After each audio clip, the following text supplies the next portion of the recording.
চোখের জলের মতো নিখুঁত সুন্দর। একটা কবিতা লিখতে পারবো যেদিন,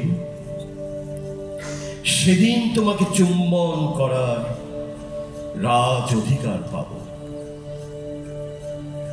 কবিতা লেখা বড় কঠিন হে সুন্দরী। ৪৫ বছর কবিতা লেখার পর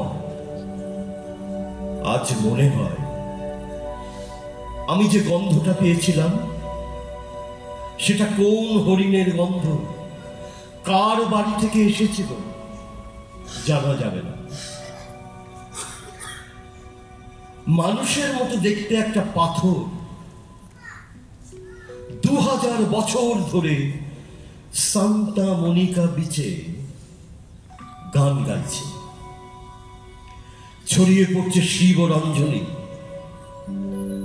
সমুদ্র সৈকতে আমি তোমাকে ধরে হাঁটছিলাম। তোমাকে না ধরে আমি আর হাঁটতে পারি না।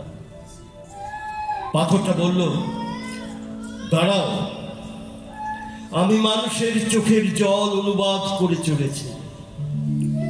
আশাগুড়ি দিয়ে, কলাবতী দিয়ে, দরবারি কানাড়া দিয়ে, তবু আমি সা লাগাতে পারলাম না। রাতে একটা সমুদ্র ঝড় বয়ে গেল আমাদের ওপর দিয়ে। ভোরবেলা পাথরটা গা থেকে বালিশ সরিয়ে বলল, তোমরা কতটা ভালোবাসো এ ওকে?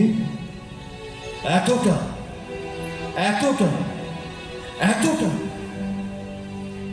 কিন্তু আমি জানি ভালোবাসাতেও একটা সা লাগাতে হয়।